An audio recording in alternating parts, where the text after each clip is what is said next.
खैरा गांव में किशन नाम का एक किसान रहता है। उनके खेत में तरह तरह की सब्जियां उगती हैं। उसी सब्जियों को तोड़कर भागलपुर मार्केट में रोज सब्जियां बेचने जाता है। ये उसका रोज का काम है। इसी से उसका परिवार चलता है। उसके घर में पत्नी और 2 बच्चे हैं। भारी बारिश का महीना है। सुनिए जी, आज जल्दी घर आ जाइएगा और केक लेकर आइएगा, क्योंकि आज गुड़िया का बर्थडे है। देर मत कीजिएगा। अरे बिल्कुल, देर कैसे कर सकता हूँ। आज मैं फटाफट आ जाऊंगा और जल्द से जल्द आऊंगा। होलसेल के रेट में सब्जियां दे दूंगा और तुम्हारे लिए साड़ियाँ भी लेकर आऊंगा। और मछली भी ले लीजिएगा। मैं सब मेहमान को इनवाइट कर देती हूँ। इनका यही काम है। इसी से इनका पेट भरता है। किशन ने टेम्पो स्टार्ट किया और चला गया। सब्जी ले लो, ताजा सब्जी 40 रुपए किलो। वो जल्दी जल्दी सब्जियों को बेचकर घर जाना चाहता था, लेकिन शाम हो गई। सारी सब्जियां बिक गईं। वो मांस की दुकान पर गया। 2 किलो मांस देना। कैसे किलो है? 300 रुपए किलो है। दे दो 2 किलो, कम मत तोलना। हाँ, वो टेम्पो लेकर जा रहा था कि अचानक गाड़ी का टायर पंक्चर हो गया। आसपास कोई बनाने वाला नहीं दिख रहा है। लगता है पैदल ही जाना पड़ेगा। किशन पैदल जाकर एक कारीगर को लेकर आया। उसने टेम्पो ठीक किया, लेकिन टेम्पो को ठीक करते करते काफी रात हो गई। किशन को कॉल पर कॉल आ रहा था, क्योंकि रात के 12 बज चुके थे। तभी किशन का फोन बज उठा। किशन ने फोन उठाया। फोन उसकी वाइफ का था। हेलो, आ रहा हूँ, बस रास्ते में हूँ। मैंने आपको 12 बजे से पहले आने को बोला था, आप अब तक नहीं आए। केक काटना है गुड़िया का। एक तो मैं लेट हो चुका हूँ। स्पीड में गाड़ी चलाते हुए जल्दी से पहुँच रहा हूँ। वैसे भी रोड सुनसान है, इसलिए और जल्दी पहुँच जाऊंगा।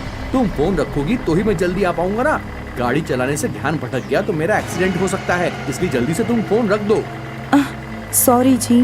टेम्पो जैसे ही आगे बढ़ा, सामने एक औरत बीच रोड पर खड़ी थी। उसने घूंघट डाल रखा था। उसका चेहरा नहीं दिख रहा था। अरे ये कौन है? कौन मरने के लिए इतनी रात को अपनी औरत छोड़ गया है? हे भगवान। आखिर किशन ने न चाहते हुए ब्रेक लगाया। गाड़ी अचानक से रुकी। वो औरत लिफ्ट मांग रही है। उसने देखा कि औरत अकेली है और बारिश बहुत जोर की हो रही है। आखिर इतनी रात को अकेली औरत कहाँ जाएगी? बीच सड़क पर क्यों खड़ी हो गई हो? क्या मरने का इरादा है? वो औरत जोर जोर से रोने लगी। आखिर तुम्हें कहाँ जाना है बताओ, मैं तुम्हें रास्ते में छोड़ दूंगा। वो औरत कुछ नहीं बोली और आकर टेम्पो में बैठ गई। किशन उसी स्पीड से जीप चलाते हुए घर पहुंचा। घर से सब लोग आकर पूछने लगे, कौन है ये औरत कौन है? ये औरत कौन है? किसको घर लाए हो? वहाँ पर काफी लोग इकट्ठा थे। पता नहीं कौन है बेचारी। बारिश में रोड पर भीग रही थी और बहुत जोर जोर से रो रही थी। शायद गरीब है। कुछ खाने पीने के लिए दे दो और इसको कहीं काम पर लगवा दो। अच्छा ठीक है, आओ जल्दी आप तैयार हो जाओ, केक काटना है और तुम मेरे साथ किचन में आओ। औरत उतरी और मांस लेकर अंदर चली गई और मालती उसे किचन में लेकर गई। जल्दी से मांस बना लो, केक काटने के बाद सबको खाना खाना है। मैं तैयार हूँ, चलो केक काटते हैं। सबने केक खाया। केक काटने के बाद किचन में आकर मालती ने देखा तो वो हड़बड़ा गई, क्योंकि चुड़ैल कच्चा मांस खा रही थी और उसका चेहरा भी साफ नजर आ रहा था, जो कि राक्षस के जैसा हो गया था। मालती चुपचाप वहाँ से निकल गई और पेट्रोल का डब्बा लेकर आई। उस चुड़ैल के ऊपर मालती ने पेट्रोल फेंक दिया। आज मैं तुम सबको खा जाऊंगी। अच्छा, खा कर दिखाओ मुझे। जैसे ही चुड़ैल आगे बढ़ी, मालती ने माचिस की तीली लगा दी। वो चुड़ैल जलते हुए जंगल की तरफ भागी। अगर वो रह जाता तो शायद सारे इंसानों को कच्चा खा जाती। ट्रक चलाता है। वो 45 साल के लगभग का मोटा व्यक्ति है। वो माल लेकर लंबी दूरी तक जाता है। आज माल लेकर गाजियाबाद जाना है। ट्रक में जानवर चढ़ाए जा रहे हैं। इनकी दुर्गंध से तो सांस लेना मुश्किल है, और फिर इतनी दूर जाना है। भाई जी, आज तो मुझे आपके साथ गाड़ी पर जाना है। जतीन और छोटू गाड़ी लेकर 12:01 तक गाजियाबाद के लिए निकलते हैं और लगभग 2 घंटे बाद चाय पीने के लिए रुकते हैं। छोटू, एक बार गाड़ी में हवा पानी चेक कर ले और जानवर भी देख ले। कोई मर तो नहीं गया? यदि कोई मर गया होगा तो उसे ही बेच देंगे। ठीक है, गाड़ी देख लेता हूँ। छोटू गाड़ी को चारों तरफ से चेक करता है। जैसे ही ट्रक के अंदर देखता है तो एक व्यक्ति सोता हुआ नजर आता है। उसे देखकर बोला, कौन हो तुम?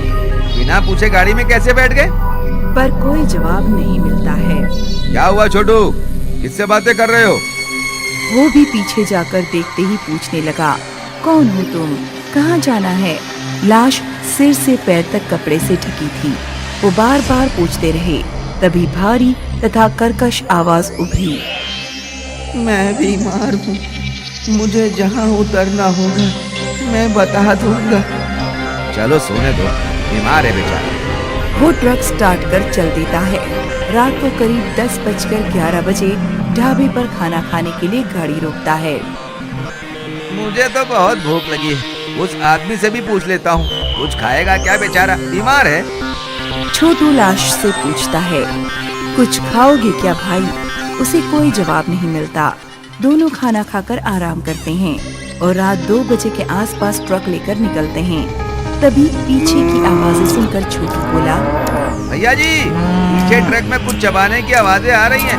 जानवर भी दबी आवाज में चिल्ला रहे हैं। कुछ नहीं भैया, जानवर आपस में लड़ रहे होंगे, इसीलिए आवाज आ रही है। हड्डी टूटने व जोर जोर से खींचकर मांस खाने की चबर चबर आवाज आती है और जानवर दर्द के मारे चिल्ला रहे हैं। छोटू केबिन की खिड़की से देखता है।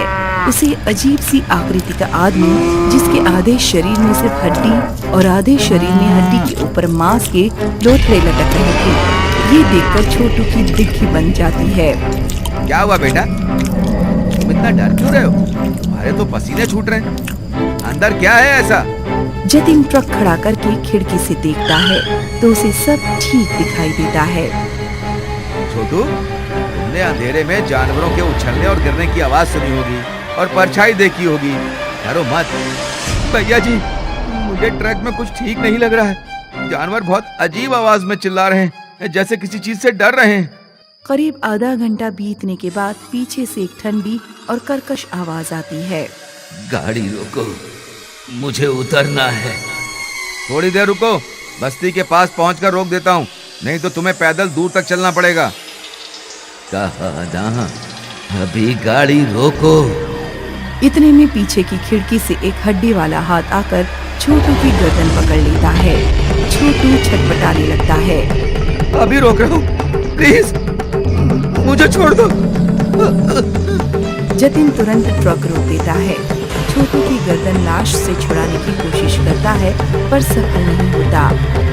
जतिन लाइटर से गाड़ी पोंछने वाले कपड़े को जलाता है और छोटू की गर्दन छुड़ाने की कोशिश करता है, पर तब तक लाश छोटू की गर्दन मरोड़ देती है।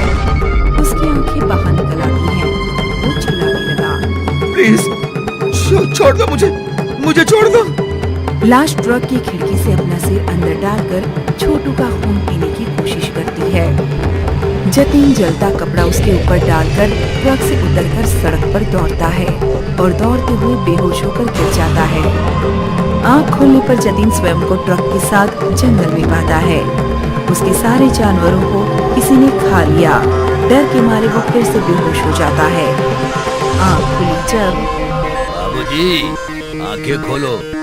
आप यहाँ कैसे? रास्ता भटक गए क्या इस जंगल में? आपको तो बुखार भी है।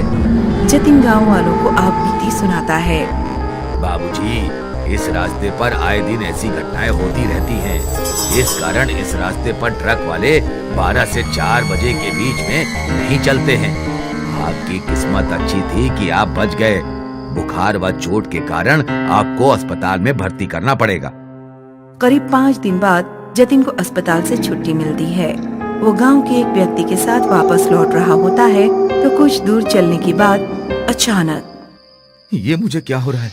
आंखों के सामने वही लाश दिखाई दे रही और कानों में वही कर्कश आवाज वापस जाने के लिए कह रही। भैया जी, तुम्हें क्या हो रहा है? तुम इतना झूम क्यों रहे हो? तबीयत खराब हो रही है क्या? गाड़ी रोक दो, कहीं दुर्घटना ना हो जाए। गांव वाले के इतना कहते ही ट्रक बेकाबू होकर पेड़ से टकरा जाता है। रफ्तार कम होने से ज्यादा चोट नहीं लगती है, किंतु मेरे हाथ पैर सुन्न हो रहे हैं, उंगलियों में ऐंठन हो रही है, आंखों के आगे अंधेरा छा रहा है। ऐसा कहते कहते वो बेहोश हो जाता है। अरे अरे, उठो भैया जी। वो जतिन को ड्राइवर सीट से खींचकर बाहर निकालने की कोशिश करता है, किंतु सफल नहीं होता। कुछ राहगीर सहायता करने आ जाते हैं और जतिन को बाहर निकालते हैं और होश में लाने का प्रयास करते हैं। बेहोशी में भी जतिन का शरीर कांप जाता है। कुछ देर बाद जतिन को होश आ जाता है। भैया जी, तुम्हारी तबीयत तो अभी भी ठीक नहीं लग रही है। ट्रक हम चला लेंगे, आप आराम से बैठो। हम शिव बाबा से विनती किए हैं, प्रसाद चढ़ाएंगे। जतिन मुंह से कुछ बोल नहीं पाता, सिर्फ गूं गूं की आवाज निकल रही होती है। उसकी आंखें डर के कारण अभी भी फैली हुई हैं। उसे अपना सिर घूमता हुआ और भारी लग रहा है। वो लेट जाता है। बहुत परेशानी के बाद जतिन अपने घर पहुंच जाता है। गांव वाले आदमी ने सारा वाकया ट्रक मालिक को बताया और जतिन को अस्पताल में भर्ती कराया गया। करीब 1 माह बाद उसे छुट्टी मिली अस्पताल से। अब मैं कभी भी ट्रक नहीं चलाऊंगा। मुश्किल से मेरे प्राण बचे। जय हो कान्हा, जय हो कान्हा। आज भी उस रास्ते पर 12 से 4 तक कोई वाहन नहीं चलता। एक बोर्ड सूचना के साथ लगा दिया गया है।